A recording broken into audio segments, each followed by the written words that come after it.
Hi Taurus! Anong swerte? Or anong swerteng negosyo or career ang para sa'yo ngayong 2025? Nasaan ang swerte mo ngayong bagong taon, 2025? Unahin muna natin guys, itong may iwan ko sa inyo astrologically. Mag-share muna ako sa inyo ng ilang info. Ito kasing si Jupiter, ang ating sinisilip kapag sa usaping swerte dahil siya yung tinatawag na planet of luck, expansion, wealth.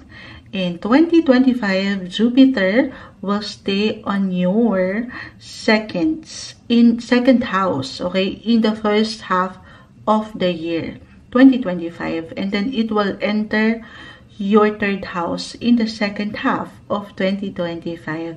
Alam ko minsan komplikado pagdating sa astrolohiya, pero hindi na po ito kailangan pakaintindihin o laliman.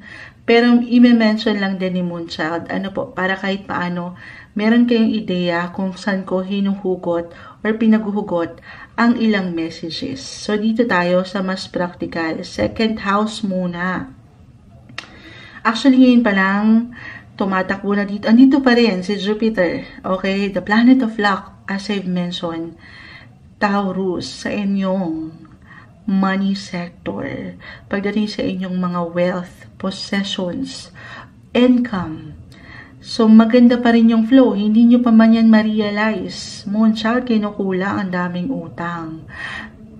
Pero, natutugunan, nahaharap, aminin mo yan.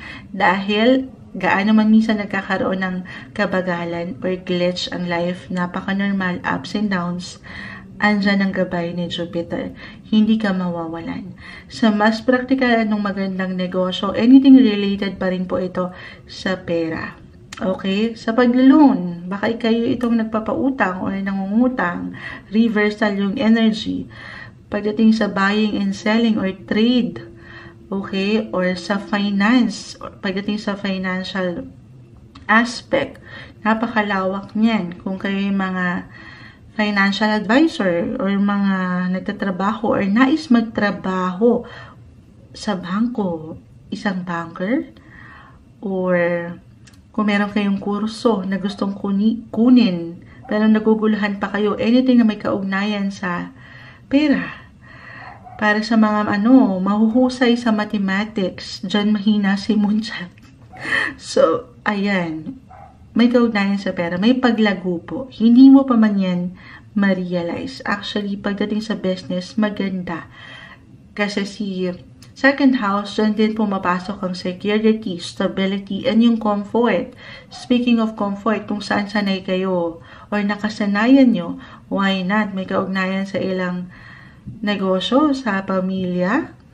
Okay? Kayo na itong magtutuloy ng anuman niyang nasimula na rin. Okay? Kung nasan yung comfort food ba ito?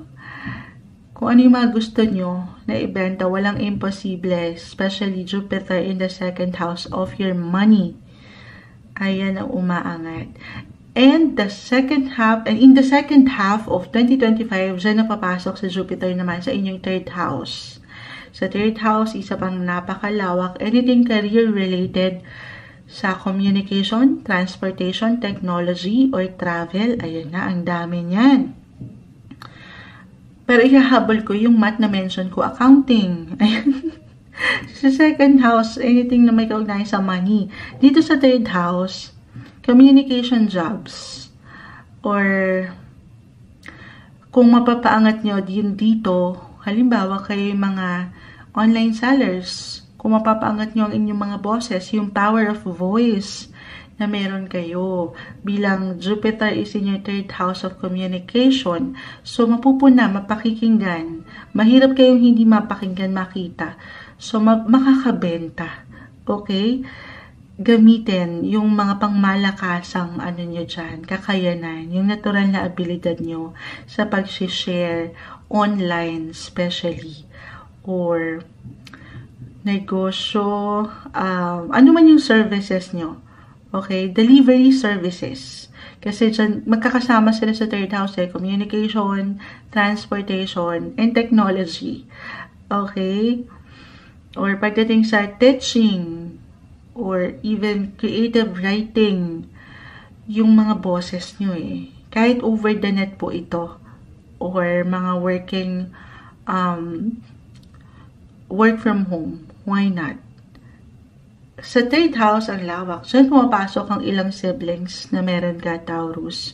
If ever lang naman, siblings, cousins, your neighbors, maaring sila yung mag-ambag, or makaambag sila, makatulong sila sa kanilang mga paraan para dito sa business mo, napapasukin, or kayo ang mag-partner this time, why not? Ito lang naman ay, additional. Just only take what resonate. Napakalawak ng pwedeng iwan ng ilang sektor sa buhay. Pero, ito yung umaangat. Creative writing, ito sa communication, napakalawak din po. Pwedeng sa paraan ng inyong pagsasalita. Nauna ko na, pag-share, pagbabahagi online. Kayo ba'y mga aspiring influencers or aspiring writers? Pagsasalita, pagsusulat, ayan, napakalawak. Or sa paraan nyo na may paparating ang inyong mga bosses. Or sa information. Okay? Ayan ang umaangat para sa inyo. Ano pa ba? Nag-iisip pa si Moonchild eh. Communication, transportation, travel. Ayan, pagdating sa pagbebenta, ticketing, travel agency, travel tickets, yung ganun. Okay, ang lawak. Sige, kuha na tayo ng advice para sa inyo. Mula dito sa aking ilang na-share astrologically para sa mga Taurus. Anong kailangan nyo marinig? Message? Guidance po, swerte, pagdating sa trabaho, negosyo, mula sa ating napag-usapan. Para sa mga Taurus, anong kailangan nyo marinig? Ayun na, add pa tayo dyan. Message po, para sa mga taong maaring, uy, 9 and 10 of Wands. And the world. Ito naman. Alam ko, hindi to madali. Para sa ilan maaring ramdam yung ilang ganap. Minsan, sabi ko nga sa inyo, the world, umiikot ang buhay. Ups and downs, highs and lows. Hindi madali. Or, isang trabaho na hindi madali. Siyempre, wala namang trabahong madali. Maybe this is a reminder na maging handa kayo. Andyan yung ilang stress, yung ilang bigat, yung ilang alalahanin, minsan sa pagod na rin sa trabaho, negosyo, or ano man yung ginagawa nyo. Kung saan kayo kumikita, guys. Okay? Kung saan kayo nakakapag-create ng money. Ayan. Kung saan kayo natural. Kung saan kayo pwedeng kumita pa. Hindi siya madali. Kaakibat nito, kasi sa 2nd house po, dyan pumapasok yung hard-earned income. This is something na magmumula sa patuloy niyong pinaghihirapan, pinagsisikapan. So, definitely, sasamahan ng aksyon. Okay? Walang easy money, kumbaga. Pag-aalayan to ng enerhiya. Pero, pinapaalalahanan kayo dito ng baraha. Taurus, test lang yan. The 9, 10 of Wands, patuloy kayong merong nabubuo, may progress. Test lang yung inyong kakayanan. The world, this is a great sign na meron pong completion. Patuloy kayong merong natatapos para sa mga bagong simula, para makapag-create palalo ng pera. Yes po. The world, sabi ko nga travel, transportation, nag-highlight. So, anything related dun. Or the world, completion, merong success po. Okay? Pangatan yung tamang tiwala. Yan yung bibitawan. Sa kabila dito, minsan tinatest lang talaga tayo ng life. Ups and downs. Normal. Okay lang, magpahinga guys. Okay? Hindi mo kailangan sumabay palagi sa ikot ng buhay, ng mundo, the world, or the universe rather. Ayan, may hugot na naman si Moonchild. It's okay to pause. Lalo ko minsan, medyo mabigat. It's okay na huminga-hinga din pag may time. Huminga mula dito sa ilang alalahanin, sa pressure ng buhay. As a Taurus, minsan, inababalutan ng pressure. Parang kailangan, meron kang something na achieve din. Para dun sa security and stability na gusto mong makamit.